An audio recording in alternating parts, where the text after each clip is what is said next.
Hello बच्चों, नमस्कार। क्या हाल चाल? कैसे हैं आप सभी लोग? स्वागत करते हैं एक नए वीडियो में, एक नए अध्याय में, if zero to hero series में। बाबू लोग, आप लोग अच्छे से जानते हैं कि हम लोगों ने zero to hero series start किया है। इसमें हम लोग शुरू से लगाई अंत तक, यानी कि शून्य से शिखर तक किसको गणित को हम लोग फोड़ने वाले हैं। ठीक, इस सीरीज के बढ़ते क्रम में आज हमारे पास तीसरा चैप्टर दो चर वाले रैखिक समीकरण युग्म का है। इससे पहले हम लोगों ने 6 दिनों में दो चैप्टर पूरा कॉन्सेप्ट के साथ PYQ के साथ खत्म कर दिया है। ठीक है, अब तक आप लोगों ने अगर उस वीडियो को नहीं देखा है तो जाइए इस सीरीज में, और वहां से जाएंगे तो प्लेलिस्ट मिलेगा जीरो टू हीरो सीरीज का, वहां से आप उस वीडियो को देख सकते हैं। ठीक है बाबू लोग, तो ज्यादा समय न लेते हुए आज के इस चैप्टर को स्टार्ट करते हैं। इस चैप्टर को भी हम लोग 3 दिनों में खत्म करेंगे। एक दिन कॉन्सेप्ट प्लस उदाहरण, दूसरे दिन कॉन्सेप्ट प्लस उदाहरण, और तीसरे दिन पूरा most important question, most important type, यानी कि एवरीथिंग इज ओके। ओके, ठीक है, तो स्टार्ट करते हैं। हमारे पास पहला जो टॉपिक आएगा, टॉपिक से पहले तो हम लोग लिख लेते हैं चैप्टर का नाम। तो चैप्टर का नाम ही है रैखिक समीकरण युग्म। ठीक है, अब रैखिक समीकरण युग्म चैप्टर का नाम है, लेकिन कैसा, कभी कभी ये भी इसका नाम है, क्या है, ये भी इसका नाम है दो चर वाले, दो चर वाले रैखिक समीकरण। ठीक है, तो कंफ्यूज नहीं होना है।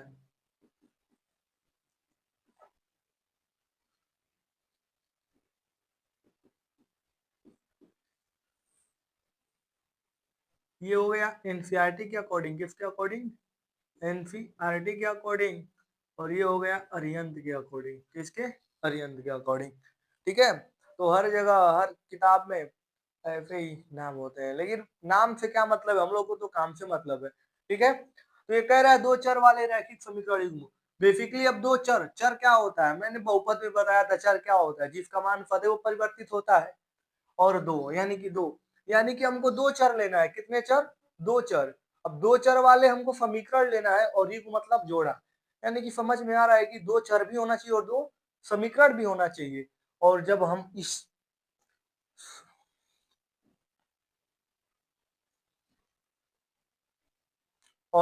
इस शर्त को पूरा कर देंगे तो हमें क्या मिल जाएगा, दो चर वाले रैखिक समीकरण युग्म।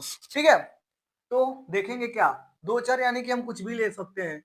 बेसिकली एक्स और वाई का मान हमेशा लेते हैं एक्स और वाई, तो एक्स वाई भी ले सकते हैं। अगर तो आर मन में आ रहा है कि हम जेड और डब्लू लेंगे, ए और बी लेंगे, सी और डी लेंगे, ले सकते हो। क और ख लेंगे, ले सकते हो। लेकिन बाबू मानक रूप से गणित में हम लोग एक्स वाई और जेड का उपयोग ज्यादा से करते हैं, इसीलिए हम भी क्या ले लेंगे, एक्स और वाई। बाकी लेने के लिए हम कुछ भी लेने के लिए क्या है, स्वतंत्र है। एक्स और वाई ले लेंगे, तो क्या कह रहा है, एक्स और वाई ले लेंगे। अब रैखिक समीकरण बनाएंगे तो इन दोनों का अगर हम संबंध निकालेंगे तो किस तरह से होने चाहिए ये लोग, तो होने चाहिए इस प्रकार से, a1x plus b1y plus c बराबर 0, a2x plus b2y plus, sorry ये c1 रहेगा और ये c2 रहेगा, बराबर 0। इस रूप में अगर मिलेगा हमें, किस रूप में, इस रूप में मिलेगा, तो दो चर वाले रैखिक समीकरण युग्म बोलेंगे। यहाँ तक की बातें समझ में आई, यहाँ तक की बातें समझ में आई, तो ठोकिए थम्स अप। अब जब यहाँ तक की बातें समझ में आ गई तो ये परिभाषा पूछेगा नहीं, इतना तो कन्फर्म है। तो बस ये समझने वाली चीजें थी कि हमेशा कैसे रहना चाहिए, ये एक ये बना समीकरण, एक ये समीकरण बना, तो कितने समीकरण हो गए एक साथ, दो। तो जब दो हो गए तो क्या बन गए, युग्म। युग्म का मतलब ही होता है बाबू लोग जोड़ा, क्या हो, जोड़ा। तो अब इस युग्म के भी अब हमें वाई एक्स वाई के मान निकालने पड़ते हैं। क्या करने पड़ते हैं, मान निकालने पड़ते हैं। तो यहाँ पे लिखेंगे समीकरण समीकरण को हल करना। क्या करना? हल करना। अब समीकरण को कैसे हल करेंगे? समीकरण को हल कैसे करेंगे हम लोग? समीकरण को हल करने के लिए कुछ नहीं करना है हमें। 3 विधियां, बेसिकली 4 विधियां होती हैं, लेकिन हम लोग के सिलेबस में 3 ही विधि दिया हुआ है, तो हम 3 ही विधि पढ़ेंगे। इससे पहले जो 2022-23 वाला था, सॉरी 21 और 22 वाला था, हाँ 21 में तो कोरोना ही था, 22 में पेपर हुआ, हाँ 22 में पेपर हुआ था, तो मैं 22 का ही पास आउट हूँ। तो उसमें ये पूरा चारों विधि था, लेकिन फिलहाल ये विधियां कट चुकी हैं।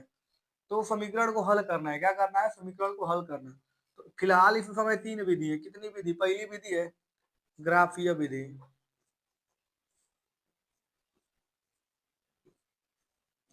दूसरी विधि है प्रतिस्थापन विधि,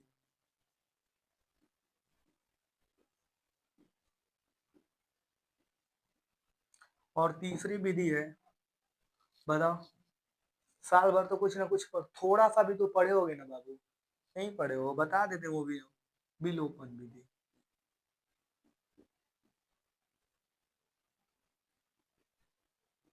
और सुनो, एक चौथी जो विधि थी जो कट गई है सिलेबस से, वो थी वज्र गुणन विधि। और मुझे लगता है कि अगर कट गई है तो आपको, आप लोगों के लिए बेटर ही है, क्योंकि थी तो आसान, लेकिन जो इसके कैलकुलेशन थे ना, वो थोड़ा उल्टे पलटे थे। ठीक है, तो बेसिकली ज्यादा इस पे हम लोग फोकस नहीं करेंगे, क्योंकि हम लोग क्या पढ़ रहे हैं? क्रैश कोर्स के माध्यम से पढ़ रहे हैं, यानी कि हमको सिर्फ कॉन्सेप्ट से मतलब है और सवाल से मतलब है। तो यहाँ पे जो ग्राफीय विधि होती है, कौन सी विधि? ग्राफीय विधि। तो हम पहले ग्राफीय विधि पढ़ेंगे, फिर प्रतिस्थापन विधि पढ़ेंगे, और फिर विलोपन विधि पढ़ेंगे। तो अब हम ग्राफीय विधि को स्टार्ट करते हैं। किसको? ग्राफीय विधि। अब ग्राफीय विधि को स्टार्ट करने का मतलब क्या है? देखो, फंडा इसका मेन क्या रहेगा? फंडा ये रहेगा कि हमारे पास एक चतुर्थांश आएगा, एक फॉर वाई वाला। नाइन्थ में आप लोग पढ़े होंगे चतुर्थांश क्या होता है। ठीक, तो ये हमारे पास एक्स अक्ष हो जाएगा और ये वाई अक्ष हो जाएगा, ये एक्स डैश हो जाएगा और ये वाई डैश। इधर सब प्लस में रहता है, इधर सब माइनस में, ऊपर सब प्लस में रहता है और नीचे माइनस में। तो इस तरह से चतुर्थांश बनाएंगे हम लोग। और जो भी समीकरण दिए रहेंगे, मान लो हमारे पास ये समीकरण दे रखा है, a1x plus b1y plus c1 बराबर 0, और a2x plus b2i plus c2 बराबर 0। जो भी समीकरण हमें दे रखे हैं, इन समीकरणों को क्या करेंगे हम? x का मान कुछ भी मानेंगे, y का मान निकाल लेंगे, या y का मान कुछ भी मानेंगे, x का मान निकाल लेंगे। यानी कि दोनों में से किसी एक का मान अपने मन से, अपने मर्जी से कुछ भी मान लेंगे, और एक एक चर का मान रख के दूसरे चर का मान निकाल लेंगे। अगर x का रखेंगे तो y को निकालेंगे, और y का रखेंगे तो x का निकालेंगे। और जब निकालेंगे तो हमें बिंदु मिल जाएंगी दो, x और y में। तो मान लो अगर हमें x, मान लो एक x मिलती है, x1 और y1, और x2 और y2। देखो बाबू लोग, इससे हल करने के लिए हमको दो बिंदु निकालना अति आवश्यक है। कितनी बिंदु? दो बिंदु। दो बिंदु निकालना अति आवश्यक है। तो स्टार पॉइंट मार लो, कम से कम, कम से कम दो बिंदु ज्ञात करेंगे। क्या करेंगे वो? माना हमने, आ जाएगा क्या हमारे पास? x1 और y1 आ गया, और एक बिंदु x2 और y2 आ जाएगी। तो इसको यहाँ पे प्रतिस्थापित करेंगे हम। क्या करेंगे? x1 है, प्लस में है, तो कहीं पे भी मान लो यहाँ पे x1 है, तो x अक्ष पे कितनी बिंदु, कितनी दूरी चला है? x अक्ष पे कितनी दूरी चला है? कुछ ये दूरी चला है, तो यहाँ पे x रख देंगे। और y1 का मान कितना है? y1 मान लो कहीं चला होगा, तो y1 मान लो यहाँ पे चला, y1 यहाँ पे चला। इन दोनों को क्या करेंगे? दोनों बिंदुओं को आपस में मिला देंगे। ठीक, अब यहाँ से x2 और y2, मान लो ये भी कहीं यहाँ चला और ये कहीं यहाँ चला, तो इन दोनों को मिला देंगे। क्या करेंगे? इन दोनों को मिला देंगे। अब ये यहाँ पे जहाँ प्रतिच्छेद करेगा ना, तो यही बिंदु मान लिया हम, x3 और y3 बिंदु आ गया, तो ये बिंदु हमारा क्या हो जाएगा? हल हो जाएगा समीकरण का। तो इस समीकरण का ये हल हो जाएगा। ऐसे बातें समझ में आई? थोड़ा बहुत भी, अगर थोड़ा सा बातें समझ में आई होंगी अगला जैसे हम एग्जाम्पल देखेंगे तो एग्जाम्पल से सारी बातें समझ में आ जाएगी। ठीक है, तो देखते हैं एग्जाम्पल। एग्जाम्पल देखने से पहले मिटाना पड़ेगा, तो मिटा देते हैं। तो उदाहरण देख लेते हैं, क्या देख लेते हैं, उदाहरण। उदाहरण क्या दे रखा है हम देखेंगे, तो हमारे पास एग्जाम्पल, फॉर एग्जाम्पल एग्जाम्पल देख लेंगे। दिया हुआ है, मान लेते हैं x प्लस वाई बराबर 7। ठीक, और दूसरा हमारे पास अगर दे देता है 3x माइनस 2y बराबर 0, तब इसको किस विधि से हल करना है, ग्राफीय विधि से। और ये सिर्फ ज्ञान के लिए, किसके लिए, ये सिर्फ ज्ञान के लिए है, इससे सवाल कभी पूछता नहीं है।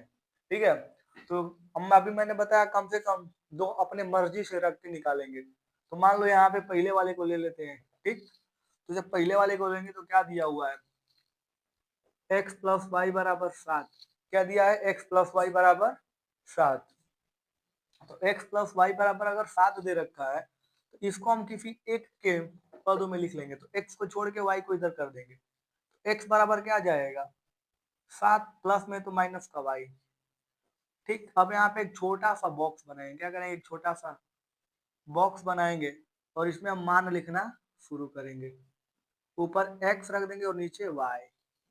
अब x का मान निकालेंगे, अब y का मान रख के। तो y का मान हम क्या रखते हैं, पहले 0 रखते हैं। क्या रखते हैं, 0। कभी भी हम शुरुआत किससे करेंगे, 0 से करेंगे। तब तक करेंगे जब तक दोनों का मान सेम ना आ जाए।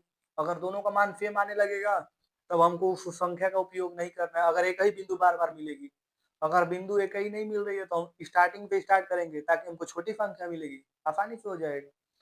तो हम y का मान क्या रखते हैं, 0। तो जैसे ही y का मान 0 रखते हैं, y बराबर 0 पे, तो जैसे ही y का मान 0 रखेंगे तो x बराबर क्या जाएगा, 7 माइनस 0। x बराबर क्या जाएगा, 7। तो बहुत बड़ी संख्या मिल गई हो, मिल गई ना। चलो लिख लेते हैं। अब x का मान 7 आ गया। अब हम क्या कर सकते हैं, y का मान फिर रख सकते हैं कुछ। y बराबर रख लेंगे 1, तो x बराबर क्या जाएगा, x बराबर क्या जाएगा, 7 माइनस 1। तो x बराबर क्या जाएगा, 6। तो y का मान हम रखे थे 1, तो x बराबर आ गया 6। ठीक, अब समीकरण दूसरी की बात करेंगे, कौन का हो, समीकरण 2 का। तो यहाँ पे समीकरण 2 उतार लेंगे। क्या करेंगे, समीकरण 2 उतार लेंगे। क्या दिया हुआ है, 3x माइनस 2y बराबर 0। देखो माइनस में, इसको अगर इधर हम लेकर जाएंगे तो प्लस में हो जाएगा। तो हमको इसको नहीं ले जाकर इसी को लेकर जाते हैं, मजा आ जाएगा। इसको हम लोग ले जाएंगे तो 3x बराबर, ये माइनस का उधर जाके प्लस, तो 2y। अब देखो बाबू, यहाँ से हम अगर y का मान निकाल लेते हैं तब आसान रहेगा, और x का मान निकालेंगे तब भी आसान रहेगा। तो निकालेंगे x बराबर, ये 3 गुणा में है तो इधर आके भाग में, तो 2y बटा 3। यहाँ तक की बातें समझ में आई, x बराबर 2y बाई 3। ठीक है, अभी हमको समीकरण मिल गया। तो अभी समीकरण से हम फिर हल करेंगे, जैसे इसको हल किए थे हम लोग। जैसे इसको हम लोग अपने मर्जी से कुछ रख रख के निकाल रहे थे ना। अब देखो, अगर हम x y का मान अगर 0 रखते हैं, क्या रखें, अगर 0 रखेंगे तो पूरा पद 0 हो जाएगा, तो x का भी मान 0 हो जाएगा, लेकिन दोनों समान आ जाएगा। आने को तो आ सकता है दोनों समान, लेकिन अब मान लो 0 0 पे अच्छा लगेगा, ना लगेगा। तो चलो कुछ संख्या में लाते हैं हम लोग। 0 और 0 से बचना है हमको। क्या करना है, डबल डबल 0 से बचना है। जैसे ही डबल 0 आएगा मूल बिंदु पे आ जाएगा, तो उसका कोई मायने नहीं रह जाएगा। तो यहाँ पे निकालेंगे हम क्या, x बराबर 2y बाई 3, और y का मान रखेंगे क्या हम, देखो ऐसा कुछ मान रखा जाए कि 3 से कट जाए। तो y का मान 3, पहले बक्सा बना लिया जाए। क्या किया जाए, वो बक्से का निर्माण किया जाए। आप लोग भी बक्से का निर्माण कीजिएगा, ऊपर x और नीचे y। ठीक है, तो अब क्या किया जाए, ऐसा रखा जाए कि 3 बार 3 से कटने लायक रहे, ताकि ये संख्या विभाजित मतलब पूर्णांक में आ जाए। एक y का मान रखते हैं 3, क्या रखते हैं 3। तो जैसे ही y का मान 3 रखेंगे तो क्या जाएगा, 2 गुणे 3 बटा 3। 3 से 3 कट जाएगा तो y, सॉरी, x बराबर आएगा ना, तो x बराबर आ जाएगा 2।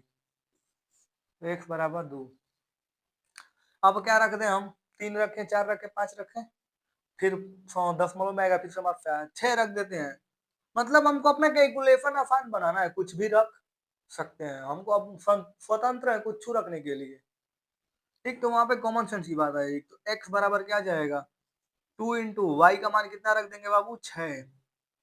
यहाँ पे रखेंगे y बराबर 6 पर, किस पे y बराबर 6 पे, तो y का मान 6। और यहाँ पे क्या जाएगा, 2/6/3, 6 पे काट देंगे इसको, x बराबर क्या जाएगा, 2 दूनी के 4। x का मान कितना आया, 4। तो अब देखो बाबू, यहाँ तक की बातें समझ में आई होंगी। अब यहाँ पे हमें बिंदु मिली, एक बिंदु मान लो ए बिंदु, ए मिला 7,0, हमेशा एक्स आगे रहता है वाई पीछे रहता है। बी मिला कितना हो, 6,1। यहाँ से सी मिला कितना हो, 2,3। और डी मिला काहे इसके साथ अन्याय हुआ है, बड़का सब लिखा जाए तो 4,6। अब यहाँ तक कि हम 4 बिंदु हम लोगों ने निकाल लिया, 2 उसके लिए 2 इसके लिए। अब देखा जाए आगे, अगर अरे भाई देखो जादू है, मृत्युंजय भैया जादू जानते हैं। हमको लग रहा है इधर ही है हमारे पैरवा का मुंह हुआ, हाँ जी इधर ही है। तो अब एक ग्राफ का निर्माण करेंगे, किसका, एक ग्राफ का निर्माण करेंगे। और देखा जाए अधिकतम क्या है, अधिकतम 7 है और न्यूनतम 0। तो 7 वो भी कौन अक्ष पे, एक पक्ष पे, और वाई अक्ष पे अधिकतम 6 है, यानी कि सभी प्लस में है तो यहाँ पे 7 बनाना है। तो 1 2 3 4 5 6 7 किल 8, 1 2 3 4 5 6 7, कुछ बना सकते हो तुम, हमको मिनिमम चाहिए जितना उतना तो बनाना ही पड़ेगा। पहला बिंदु को प्रतिस्थापित करेंगे हम लोग, तो ए का मान कितना है, 7,0, यानी कि एक पक्ष पे 7 है और वाई अक्ष पे 0। तो यहाँ पे हो जाएगा पहला बिंदु ए 7,0। यहाँ तक की बातें समझ में आई, 7,0। अब देखेंगे हम दूसरा बिंदु रखेंगे 6,1। तो देखो बाबू 6 हमको चलाना है किस पे, एक्स पे, और एक चलना है वाई पे।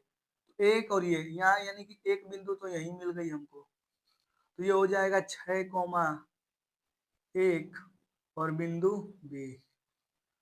ठीक है, अब इन दोनों बिंदु को मिला देंगे, मतलब एक रेखा खींच देंगे। अब ये काटे ग्राफ पे बनाएंगे हम लोग ना, जब ग्राफ पे बनाएंगे तो अच्छी से अच्छा लगेगा। तो इस तरह से सीधी रेखा काट देंगे, लेकर जाएंगे दूर तक, जहाँ पे जब जब तक विस्थापित सॉरी प्रतिच्छेद न करे, जब तक ऐसे कहीं करे ना। अब देखेंगे, अब दूसरे वाले पे आएंगे, तो सी का मान है 2,3, यानी कि 2 एक्स पे और वाई पे 3, यानी कि यहाँ से अगर यहाँ देखा जाए तो यही है। तो ये हमारे पास कौन सा हो गया, ए बी और सी। सी का कितना था, 2,3। डी का 4,6, यानी कि 4 एक पक्ष पे, और डी पे इस पे 6, तो यानी कि यहाँ पे, ठीक, यहाँ पे हमको क्या मिल जाएगा, हो डी बिंदु 4,6। तो ये बिंदु और ये बिंदु, हम भी इन दोनों बिंदुओं को भी क्या करेंगे, मिला देंगे। और यहाँ पे काट दिया, कहाँ काटा, यहाँ पे। तो जब हम ग्राफ से चेक करेंगे तो यही वाली हमारी क्या आ जाएगी, बिंदु, क्या होगा, इसका हल हो जाएगा। अब हम तो ग्राफ पूरा प्योर ग्राफ तो है नहीं कि हमको पता चलेगा, लेकिन कहीं ना कहीं समझ में आ रहा है, गिना जाए अगर 1 2 3 4, क्या 4, 4 है ना, या तो 4 हो सकता है, या तो 4 हो सकता है, और इधर 1 2, इधर या तो 3 हो सकता है या तो 2 हो सकता है, नहीं तो 3 और 2 के बीच में ही होगा, 2 और 3 के ही बीच में होगा। और इधर 4 और 4 और सॉरी 3 और 4 के बीच में होगा, 3 और 4 के बीच में होगा। अब क्या होगा, अगर ग्राफ रहता है पूरा तो हम लोग को अच्छे से पता चल जाता। तो बेसिकली ऐसे ही हल करना होता है, कैसे, ऐसे ही हल करना होता है। और अगर कंफर्म चेक करना है तो रख के मान देख लेंगे, 4 रख लेते हैं पहले। तो अगर 4 रखते हैं, एक्स का मान कितना, 4 एक्स का मान और वाई का मान 3, तो 4 और 3 7, यानी कि ये वाला बिंदु कहीं इस पे काट रहा है और ये इस पे काट रहा है। ये जो बिंदु है 4,3 पे, किस पे है, 4,3 पे। ग्राफ रहता तो अच्छे से पता चल जाता। अब ये हाथ से बनाया गया है तो इसके, अब अगर बिना ग्राफ का भी आ जाएगा, कब, स्केल से एकदम माप माप के जब मापेंगे और लिखेंगे तो आ जाएगा। तो यहाँ पे 4 और 3। अब पहले दूसरी बात, हमने इसको डायरेक्ट मतलब पहले से मैंने इसको सॉल्व करके नहीं रखा है। आप लोग सोच रहे हो सॉल्व करके रखा है। देखिए ये एग्जाम्पल था हमारे पास, x प्लस वाई बराबर 7, 3x माइनस 2y को हल कीजिए ग्राफीय विधि से। तो यहाँ पे मैं सोल्यूशन नहीं रखता हूँ, इसीलिए थोड़ा सा मजा आता है पढ़ाने में। अगर सोल्यूशन रखते तो शायद मजा ना आता। ठीक है, तो इस चीज को ध्यान रखिएगा। तो इसका क्या आ जाएगा, 4,4,3। अब हमें फिर से पता चला, यहाँ पे हमको पता है कि या तो इस पे जाएगा या इन दोनों के बीच रहेगा। अगर ग्राफ एक्यूरेट रहता तो पता चल जाता। तो यहाँ पे 4 हो जाएगा और यहाँ से 3 हो जाएगा, क्योंकि यहाँ पे जब हम x का मान 3 और y का मान 4 रख रहे हैं तो 7 आ जा रहा है। हाँ, जब ये हो जाएगा तो सब हो जाएगा। अब यहाँ से कितना हो जाएगा, 4 तिहाई सॉरी तितली के 9, x का मान तितली के 9 और y का मान 4 दूनी के 8 माइनस 1 बराबर 0। ठीक है, इस तरह से जो होगा हमारे पास जो भी हो जाएगा। अब आगे देखेंगे हम लोग।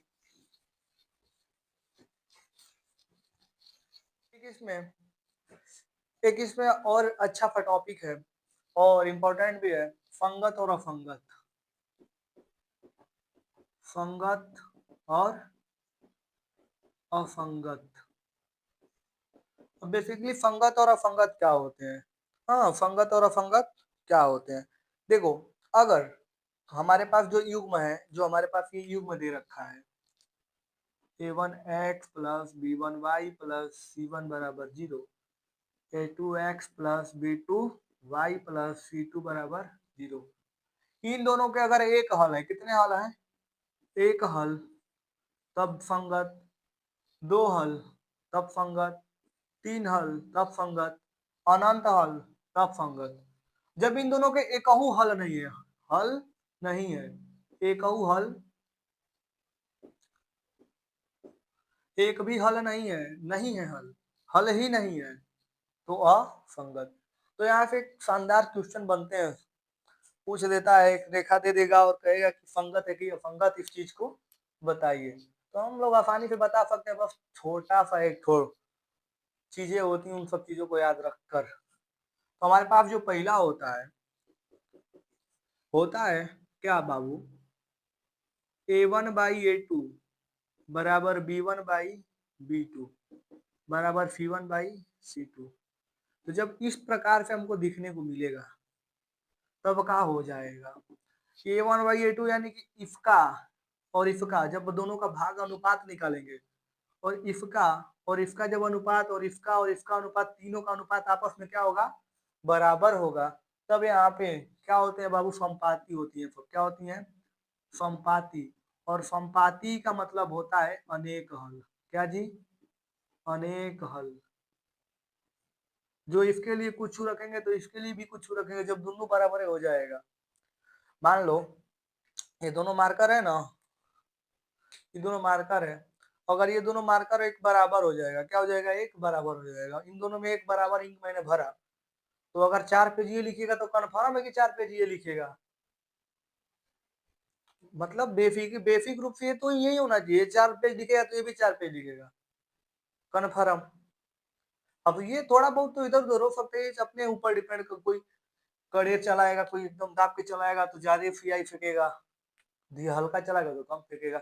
लेकिन अगर इन लोग का दोनों का मानक तो यही है ना कि ये 4 पेज लिख रहा है तो ये भी 4 पेज लिखेगा। तो सेम इसी प्रकार से अगर ये दोनों आपस में बराबर है, क्या है, दोनों आपस में बराबर है, तो जो इसमें रखेंगे उसमें भी रख सकते हैं। तो हलों की संख्या क्या हो जाएगी, अनेक हो जाएगी। ठीक है, अब दूसरा एक केस आता है हमारे पास, चौथा केस हो, दूसरा केस आता है a1/a2 not equal to b1/b2। ये दूसरा केस जो होता है, कह रहा है, दूसरा केस होता है जो कहता है कि जो हमारे पास a1 अनुपात बाई a2 अनुपात, यानी कि ये दोनों अनुपात और b1/b2 का अनुपात, ये दोनों अनुपात आपस में बराबर नहीं होंगे। मान लो अगर ये 1/2 है और ये 1/3 है, तो बराबर हो गए, नहीं होंगे। तो जब इस प्रकार की केस बनेगा, जब इस प्रकार की स्थिति बनेगी, तब हमें क्या मिलेगा, हो एक हल। क्या, एक हल। अब जब एक हल मिल गया तो ये क्या हो जाएगा, संगत हो जाएगा। क्या हो जाएगा, संगत। यू में अनेक हल है तो यो का हो जाएगा वो संगत। प्रकृति भी पूछ देता है संगत है क्या, संगत बताइए। तो जब हल होगा तो संगत, और जब हल नहीं होगा तो असंगत। और एक तीसरा बचा हुआ है हमारे पास, जैसे a1/a2 b1/b2 not equal to c1/c2। तब एक भी हल नहीं होगा, कोई हल नहीं, कोई हल नहीं। और जब बाबू कोई हल नहीं है तो क्या हो जाएगा, असंगत। क्या हो जाएगा, असंगत। यहाँ तक की बातें समझ में आई। देखो बाबू, ये सब चीजें जो है ना बबुआ, बहुत इंपॉर्टेंट भी है और बहुत शानदार भी है, बहुत लाजवाब भी है और बहुत आसान भी है। इन सब चीजों में कोई रॉकेट साइंस नहीं है, बस तुमको याद कर लेना है क्या, a1/a2 b1/b2 c1/c2, यानी कि ए का अनुपात बी का अनुपात और सी का अनुपात बराबर है तो संगत। कन्फर्म है कि संगत। और हलों की संख्या अनेक हो जाएगी सवाल में। देखो इसे हम झूठ नहीं बोलेंगे, इससे हर साल एक सवाल आएगा, और वो भी कैसा आएगा बताएं। तू लोगों को एमसीक्यू में देगा और पूछेगा बताओ कितने हल हैं, बताओ संगत है कि असंगत है। ठीक है, तो इस तरह से आएगा। अब यहाँ इस चैप्टर से दो सवाल आते हैं, एक तो लॉन्ग वाला आएगा, एक तो शॉर्ट वाला आएगा। तो शॉर्ट वाले में ये इसी पे इसे करता है, नाक रगड़ के मर जाओगे तभी इसी पे पूछेगा और कन्फर्म पूछेगा। और चिंता मत करो, जब PYQ का सेशन लेंगे हर संडे को लाइव, अभी तो शुरुआत करने के विचार में है, होगा शुरू करेंगे। थोड़ा कुछ तकनीकी प्रॉब्लम है, यानी कि वाईफाई लगवाने के चक्कर में अगर लग जाए तो लेंगे, क्योंकि मोबाइल नेटवर्क मजा नहीं आ रहा है। हाँ, तो जब भी कभी लाइव आएंगे तुम सिर्फ बताएंगे, प्रूफ दिखाएंगे। भाई फिलहाल वीडियो लंबा हो जाता है ऐसे ही, तो लोग बोर हो जाते हो पढ़ते पढ़ते। अगर लाइव रहते हैं तो हम लोग आपस में कुछ डाउट, कुछ बातचीत हो जाती है, तो थोड़ा बोरिंग क्लास नहीं लगती है। लेकिन अगर अकेले पढ़ाते हैं तो हमको बोरिंग नहीं लगता है। लेकिन तू लोग पढ़ते होगे तो सोचे मारा यार, डायरेक्ट खाली पढ़ाई करेगा। हाँ, लगातार तुम लोग भी पढ़ना नहीं चाहते हो, इसलिए क्लासेस छोटी छोटी जा रही है। नहीं तो हम तो चाहे तो एक एक दिन में एक एक चैप्टर खत्म करवा दें। हाँ कोई बात नहीं। तो यहाँ तक की बातें समझ में आई ना, संपाती अनेक हल। अब a1/a2 not equal to b1/b2, तो कितने हल हो जाएंगे, एक हल हो जाएंगे। a1/a2 b1/b2 not equal to c1/c2, कोई हल नहीं होगा। ठीक है, यहाँ तक की बातें समझ में आई होंगी। चलो क्लास को ज्यादा लंबा नहीं खींचते हैं, यहीं पे क्लास को खत्म करते हैं।